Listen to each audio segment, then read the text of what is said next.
오늘은 함께 읽은 에베소서 6장 본문 말씀을 가지고 다르게 사는 삶이라는 제목으로 말씀의 은혜를 나누겠습니다.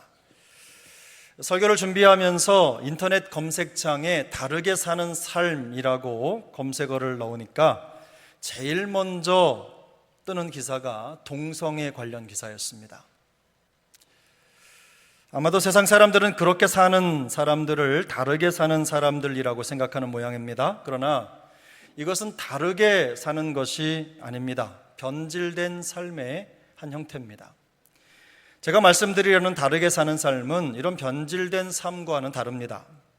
세상 풍류에 휩쓸리지 않고 하나님의 사람으로서 믿음을 지키며 복음의 힘으로 살기 위해서 몸부림치는 것, 바로 이것이 제가 말씀드리려는 다르게 사는 삶입니다. 바울이 에베소서를 기록한 시대는 지금 우리가 살고 있는 시대만큼이나 혼란스러운 시대였습니다. 그야말로 사회를 지탱하는 가장 기본적인 가정과 사회의 원리들이 모두 무너져버린 사회였습니다. 남성 중심의 가부장적인 문화의 영향이 강력했죠. 사회의 불균형이 심각했습니다. 부부관계는 무너졌고 가정의 자녀들은 물건처럼 취급을 받았습니다. 심지어 어떤 패역한 부모님들은, 부모님이라고 하긴 좀 그렇고, 부모들은 유흥비를 마련하기 위해서 자기가 낳은 아기를 시장에 내다 갖다 팔았습니다. 노예시장에 팔은 거죠. 로마 시대에는 노예의 숫자가 약 6천만 명이었다고 합니다. 우리나라 인구보다 훨씬 더 많은 숫자입니다.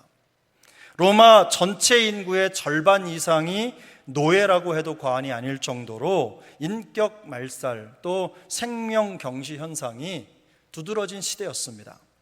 이런 사회 분위기 속에서 살아야만 하는 성도들에게 바울은 술 취하지 말라, 이는 방탕한 것이니 오직 성령으로 충만함을 받으라고 명령합니다.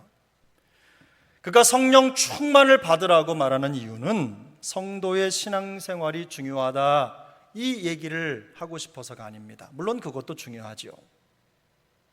성도의 가정과 사회생활 속에서도 성령 충만의 영향력이 분명히 드러나야 된다는 것을 강조하는 것입니다. 오늘 본문에서도 바울은 성령 충만의 효과가 나타나야 하는 두 관계에 대해서 설명을 합니다. 부모와 자식 관계, 그리고 상전과 종의 관계입니다. 이 설명은 각각 두 개로 나눠져 있는, 두 부분으로 나눠져 있는데요, 1절과 4절 그리고 5절부터 9절까지의 내용인데 여기에는 총 4개의 강력한 명령이 담겨 있습니다. 먼저 바울은 자녀들에게 부모에게 순종하라고 명령합니다. 그 이유는 그것이 옳기 때문입니다. 다른 이유가 붙지 않았어요. 부모에게 순종하라, 그것이 옳기 때문이라는 거예요. 여기서 이 옳은 일이라는 것은요, 매우 자연스러운 일을 말합니다. 해가 뜨고 지는 것입니다. 나무가 자라고 잎이 나고 열매를 맺는 것입니다. 이런 것처럼 지극히 자연스러운 일이라는 뜻입니다. 다시 말해서 그렇게 하는 것이 당연하다는 말입니다.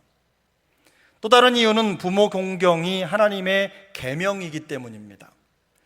부모 공경은 모세가 시내산에서 하나님께 받은 두 돌판에 써주신 10계명의 제5계명입니다. 우리가 기회가 되면 10계명을 읽지 않습니까? 그것의 5번째 계명이 바로 부모를 공경하라는 거였어요. 바울은 이렇게 자연의 법칙과 하나님의 계명을 언급함으로써 자녀들의 부모에 대한 순종과 공경이 마치 물이 위에서부터 흘러서 아래로 가는 것처럼 지당한 것임을 강조하고 있는 것입니다. 자녀들에게 순종과 공경의 의무만 요구하는 것은 아닙니다. 그에 따른 보상도 함께 제시합니다. 그 보상은 그 자녀들이 잘 되고 이 땅에서 장수하게 된다는 거예요. 다음으로 아비들에게는 자녀를 노엽게 하지 말고 주의 교훈과 훈계로 양육하라고 권면합니다. 당시 시대상을 반영하는 표현이 아비드라인데요, 가부장적인 사회이고 가정의 가장 큰 권력을 갖고 있는 사람이기도 합니다. 그런데 요즘에는 이 성경을 번역할 때 이 아비드라 이 말을 아버지 중심에서 부모님으로 바꿨습니다. 부모들이라는 말로 바꿨어요. 넓은 의미에서 이 아비들에게 권하는 권면은 부모님들에게 주는 권면인 것이죠. 6장 4절입니다. 4절을 보면 또 아비들아 너희 자녀를 노엽게 하지 말고 오직 주의 교훈과 훈계로 양육하라. 자녀를 양육하지 말라는 것은 부모의 권위를 남용하지 말라는 뜻입니다. 가혹한 처벌, 심한 잔소리, 자녀를 함부로 정죄하거나 불공평하게 대하는 것, 자녀들의 필요와 감수성을 무시하는 행위, 이런 것들이 자녀를 노엽게 하는 행위에 해당합니다. 훈계라는 말에는 체벌의 의미도 담겨 있습니다. 그렇다고 해서 그것이 함부로 매를 들어도 된다는 뜻은 아닙니다.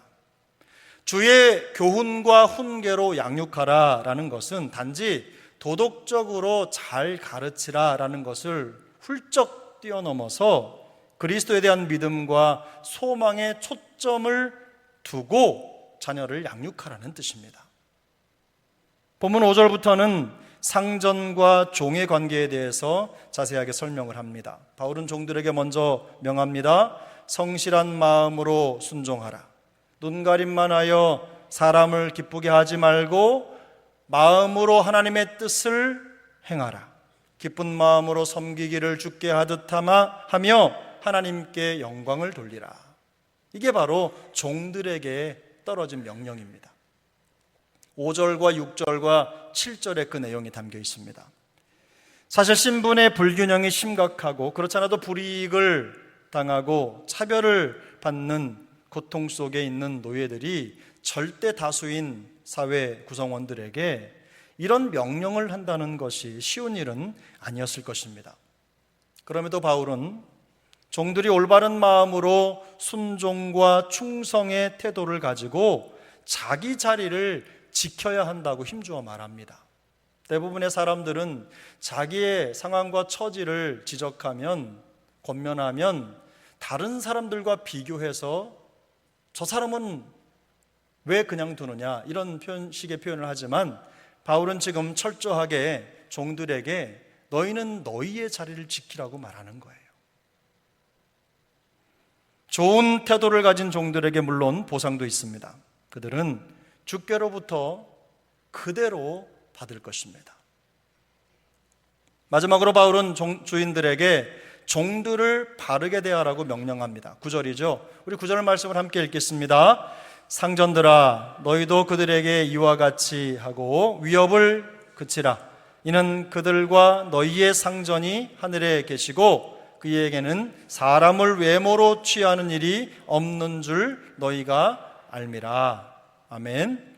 이와 같이라는 말은 지금까지 바울이 종들에게 했던 모든 명령을 전부 다 포함하는 말입니다. 성실한 마음으로 순종하라. 눈가림만 하여 사람을 기쁘게 하지 말고 마음으로 하나님의 뜻을 행하라. 기쁜 마음으로 섬기기를 주께 하듯 하라. 이런 명령을 종들에게 했는데 그 모든 명령을 주인들에게도 하고 있는 겁니다. 그렇게 똑같이 하라는 거예요.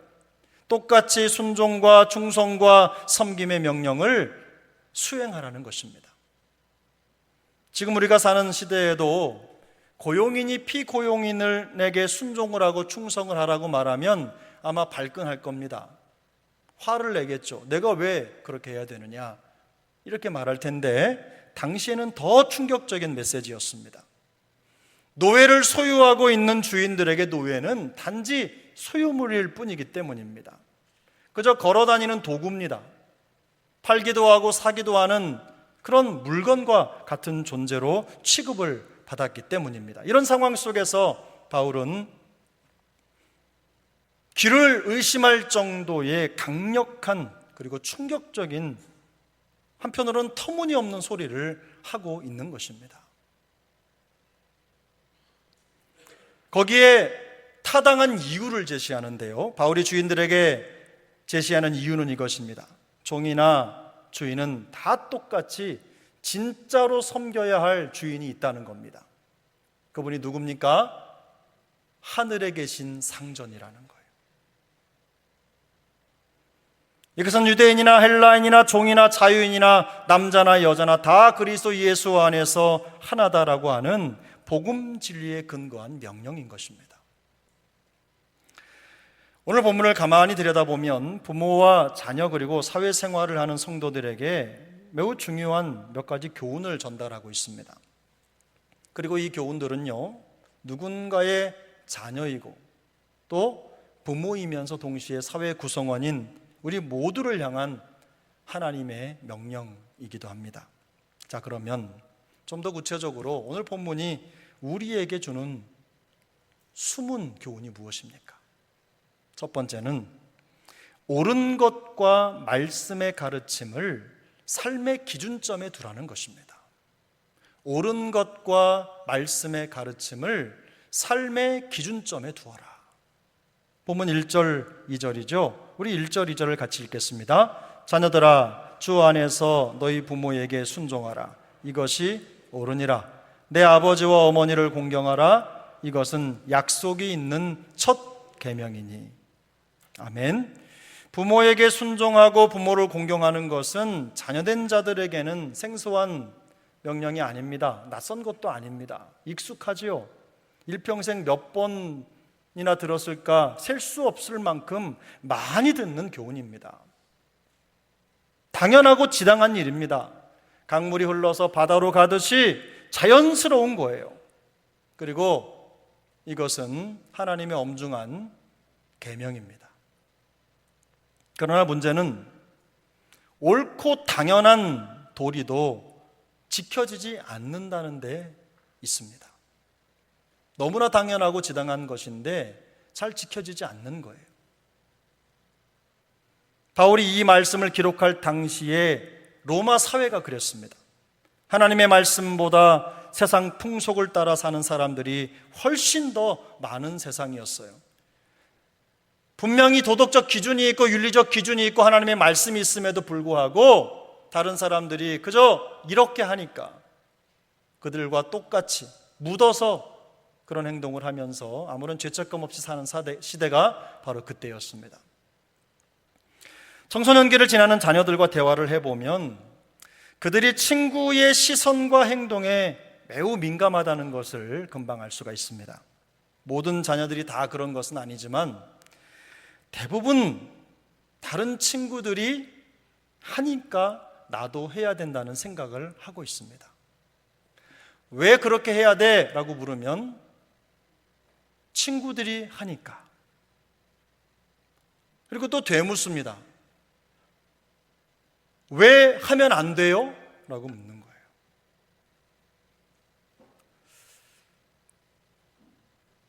너에게 적절하지 않으니까 라고 하는 대답이 설득력이 없는 겁니다. 친구들과 다르면 왠지 따돌림을 당할 수 있다는 불안감이 있기 때문입니다. 물론 그 생각을 이해하지 못하는 것은 아닙니다. 그러나 그런 행동이 바람직한 것이 아니라는 것쯤은 청소년기를 지난 어른들은 잘 압니다. 그 시기에 자녀들은 친구의 행동이 내 행동의 기준이 됩니다. 옳고 그른 것을 판단하기 전에 다른 친구들이 하니까 나도 해야 되는 이유가 생기는 겁니다. 설령 옳지 않은 일이라 하더라도 남들이 다 하니까 그렇게 해도 상관없다는 생각을 하는 것이죠. 문제는 이런 현상이 청소년기의 자녀들에게만 있는 것은 아니라는 거예요. 어른이 되어서도 친구들의 말에, 이웃 사람의 말에 귀가 팔리는 겁니다. 마음이 흔들리는 거예요. 세상 풍조에 밀려 요동치는 사람이 적지 않습니다.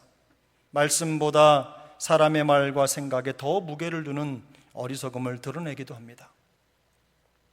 그러나 사랑하는 여러분, 하나님의 자녀는 세상 풍조를 따라 사는 사람들이 아닙니다. 말씀이 가르쳐주는 옳은 것을 따라가는 사람들입니다. 말씀의 기본을 잘 지키고 행하며 사는 사람들입니다. 물론 어쩔 수 없다고 하소연하는 분들이 있을 수 있습니다. 가정 환경이 말씀을 지킬 수 없는 조건일 수도 있습니다. 사회생활하는 현장이 너무 각박하거나 혹은 믿는 사람이 주변에 없어서 말씀을 지키고 행하는 것이 너무너무 힘든 상황일 수도 있어요.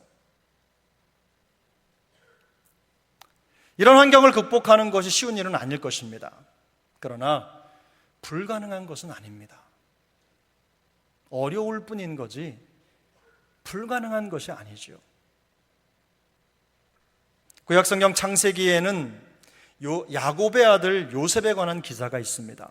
요셉은 시기심 많고 불량한 형제들에게 버림을 받았습니다. 정상적인 가정에서는 결코 일어날 수 없는 일이 믿음의 거장 야곱의 집안에서 일어난 것입니다.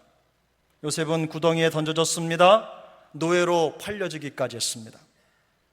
그는 신앙생활을 잘할 수 있는 여건이라고는 찾아볼 수 없는 척박하고 낯선 환경에서 구구하게 생명을 연장해 가야 했습니다. 정말 힘든 여정이었을 거예요. 외롭고 차갑고 고통스러운 시간이었을 것입니다. 그러나 그럼에도 불구하고 요셉은 그곳에서 하나님을 따르기로 결심합니다. 감옥에 갇혔습니다. 사람들에게 잊혀지는 역경 속에 있었습니다. 그러나 그는 그 결심을 꺾지 않았습니다. 외부 환경 때문에 하나님과 말씀의 약속을 버리지 않았습니다. 그는 어디에 있든지, 구덩이에 있든지 감옥에 있든지 하나님이 함께 계신다는 약속을 굳게 믿었습니다. 성경을 읽어보면 요셉의 인생 속에 눈에 띄는 한 구절이 뭐냐면 하나님이 요셉과 함께 하셨다는 거예요. 요셉은 약속의 말씀을 기준으로 삼는 인생이었습니다. 우리에게 말씀을 믿고 말씀의 약속을 의지하고 사는 인생이 어떤 것인지를 보여주는 우리의 모델입니다. 하나님의 자녀가 된 우리 모두에게 요셉 같은 신앙의 절개가 더욱더 풍성히 임하기를 예수님의 이름으로 축복합니다. 오늘 본문이 주는 두 번째 교훈이 있습니다. 말씀을 열심히 공부해야 한다는 것입니다. 말씀을 열심히 공부해야 한다. 본문 4절이죠. 또 아비들아 너희 자녀를 노엽게 하지 말고 오직 주의 교훈과 훈계로 양육하라. 성경은 아비들에게 자녀를 양육할 때 노엽게 하지 말고 오직 주의 교훈과 훈계로 하라고 명령합니다. 그런데 이 명령에는요, 한 가지 전제 조건이 있습니다. 부모님들이 하나님의 말씀이 가르치고 있는 교훈이 무엇인지 잘 알고 있어야 한다는 거예요. 부모 노릇 제대로 하려면 성경 공부하라는 말입니다. 부모에게 바른 길을 제시하려면 성경 많이 읽어야 되고 공부해야 된다는 뜻이에요. 말씀의 교훈을 알지도 못하는 부모가 어떻게 자녀를 주의 교훈과 훈계로 양육할 수 있겠습니까? 부모가 말씀에게 배우지 않는데 어떻게 자녀를 말씀의 지혜로 가르칠 수 있겠습니까? 그저 말씀 한 조각이 요만큼 포함하고 나머지는 세상 생각 이만큼 담아서 그저 좋은 말이라고 훈계하는 거, 여러분 이거 옳지 않습니다. 지금 당장 효과는 있을지 모르지만 멀리 보면 자녀를 망치는 것입니다. 자녀를 말씀으로 잘 양육하기 위해서는 부모가 먼저 말씀을 믿어야 합니다. 말씀을 믿고 그 믿는 말씀을 행하는 모델이 되어야 됩니다. 물론 완벽한 부모가 될 수는 없습니다. 말씀을 실천함에 있어서 누구도 완벽하다고 말할 수 없기 때문입니다. 하지만 말씀을 공부하고 그 말씀을 지키고 행하기 위해서 몸부림치는 부모는 될 수 있잖아요.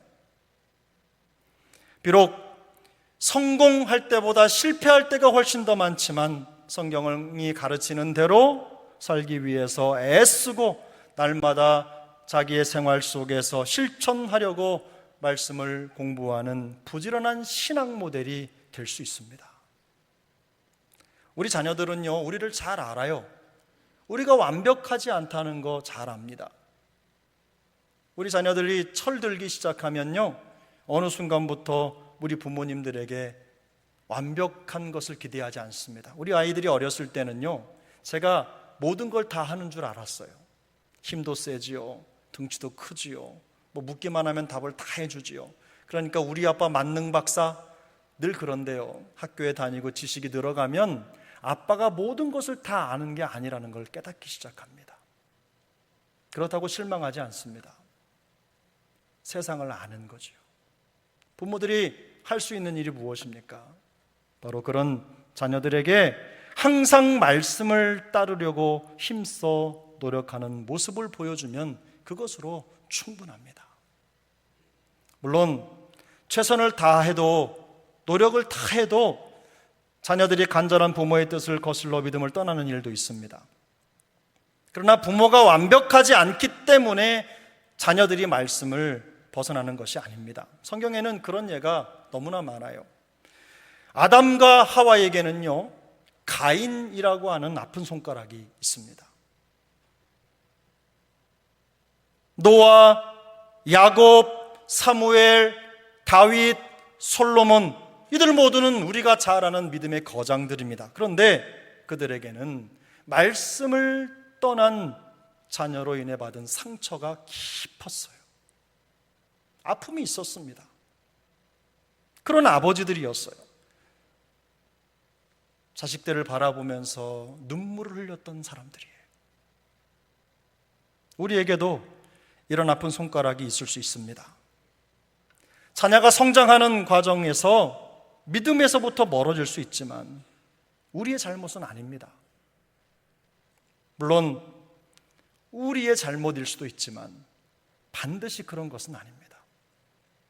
중요한 것은 하나님께서 여전히 그들을 위한 계획을 가지고 계시고 그들을 지키고 계시다는 것을 믿는 것입니다.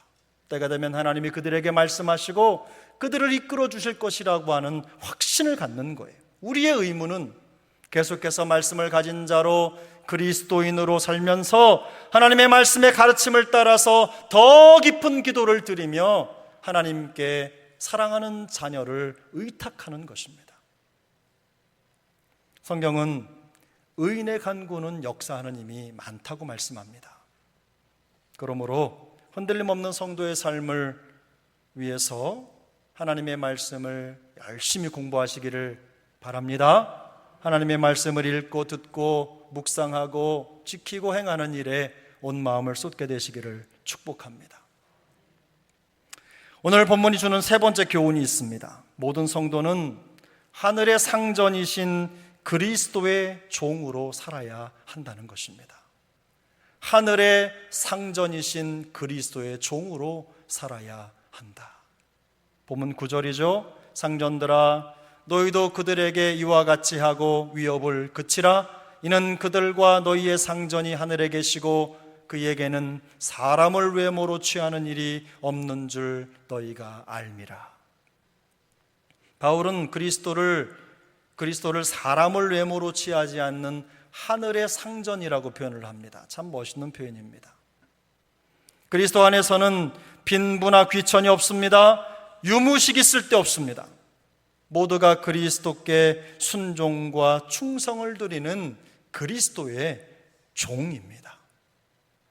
본문 5절부터 9절까지는요, 매 절마다 그리스도 혹은 주님이라는 표현이 반복해서 등장합니다. 5절을 보면 그리스도께 하듯 하라, 6절은 그리스도의 종들처럼, 7절은 주께 하듯 하고, 8절은 주께로부터, 그리고 9절은 상전이 하늘에 계시고, 여기서 말하는 상전이 바로 주님입니다. 이렇게 그리스도와 주님을 강조하는 이유가 있습니다. 그것은 모든 성도가 그리스도의 종으로 부름받았다는 것을 확신하기 때문입니다. 그래서 그는 고린도전서 7장 22절에서 주 안에서 부르심을 받은 자는 그리스도의 종이라고 선언합니다. 자기의 생각을 표현한 거죠. 그는 주인에게 성실하고 충성스러운 종의 모습을 통해서 그리스도의 종된 성도들이 이 세상에서 어떤 모습으로 살아가야 되는지를 분명하게 보여주고 있습니다. 성도라면 예외 없이 모두가 주인이신 그리스도께 순종하고 충성하는 종처럼 살아야 하는 것입니다. 이런 삶은 자기에게 주어진 현실의 삶 속에서 자기의 마음과 혼신을 담는 삶을 사는 거예요.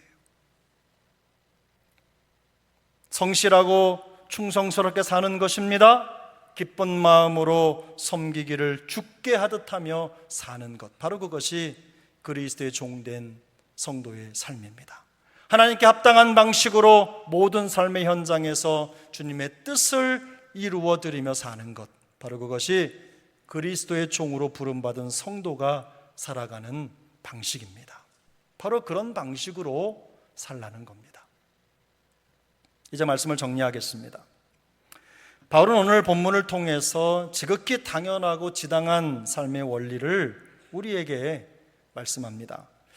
자녀가 부모에게 순종하고 공경하는 것, 자녀를 노엽게 하지 않고 주의 교훈과 훈계로 양육하는 것, 상전에게 순종하고 충성하는 것, 종을 존중하고 인격적으로 대하는 것, 이런 것들은 지금 우리들에게는요 특별한 것이 아닙니다. 우리가 살고 있는 현 시대에 부모를 공경하고 자녀를 사랑하고 그들을 잘 양육하는 것, 또 상전에게 잘 대하는 것, 순종하는 것, 직원들을 잘 존중하고 사랑하는 것, 이게 뭐 특별한 일입니까? 아니에요. 지극히 일반적인 일들입니다. 누구나 아는 것이고 보편적인 관계의 원리들일 뿐입니다. 그러나 바울 당시는 그렇지 않았습니다. 성경이 기록될 당시에는 이런 당연한 원리들이 지켜지지 않았어요. 당시에는 남편이 아내와 자녀를 물건처럼 취급하던 시대입니다. 상전이 종을 살아있는 도구처럼 생각하던 시대였어요. 이런 상황에서 바울의 명령은요, 이 사회를 완전히 뒤집을 만한 혁명적인 메시지였습니다. 바울은 지금 성도들에게 세상 분위기에 대강 묻어서 넘어가는 삶의 방식으로는 결코 성령 충만한 성도의 능력을 나타낼 수 없다는 강력한 도전을 하고 있는 것입니다. 과거의 삶의 방식을 버리지 않고는 결코 복음으로 새롭게 된 새로운 피조물로서의 삶을 살 수 없다는 말입니다. 이런 도전은요, 세상 풍조에 휩쓸려 가지 않으려는 우리 모두에게 똑같이 전달되는 메시지입니다. 요즘 세상 생각해 보면 얼마나 급물살처럼 우리를 흔들어 놓습니까? 믿음 생활 잘 할 수 없죠. 너무나 강력합니다. 세상이 하는 대로 하지 않으면 따당하기 일쑤입니다. 이런 세상 속에서 우리가 어떻게 살아야 되겠습니까? 그런데 성경은 오늘 우리에게 그런 세상 속에 있는 너희가 어떻게 살아야 하는지 그 도전을 하고 있는 것입니다. 그 도전이 무엇입니까? 우선 말씀의 기본기를 잘 지켜라는 거예요. 말씀의 기본기를 지켜라. 기본기가 무너져가는 현실에서 더욱 그렇습니다.